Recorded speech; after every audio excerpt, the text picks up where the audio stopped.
بداش بله. ارشاد داره میاد. این ارشادش کن. آره آقا ارشاد بداش. اینه بگیر. با من بیا. چه خبر؟ ارشاد عزیز، من سمت تو هم، ولی الان میخوایم مثل دوتا مرد با هم صحبت بکنم. تو دیگه سمت اینجا نیا. سمت کجا؟ بلند شد. اون بیرون رو نگاه کن. دوربین ره. دوربین؟ بله، دوربین مخفی. چیزی نمیبینم. اسمش روشه دیگه، دوربین مخفی. اگه قرار بود ببینی که اسمش دوربین مخفی نبود. حالا اینا رو برای چی گذاشتن؟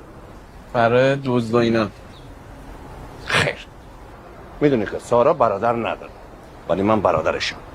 سارا خط قرمز نقیه، ولی من خط مقدم نقیه. من نشی جوری من یالی بیمه، من گنگستر بیمه، من جنگی بیمه، ولی سمت تو.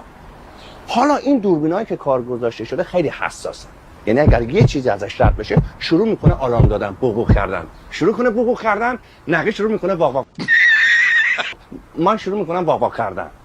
قدم اول شهر دوشنبه، قدم دوم لب مرز، قدم سوم میام بالا سر. من سمت تو هم، ولی توی شرایطی ممکنه مقابلتم باشم. تا چه کسان چیزی نمیخوای؟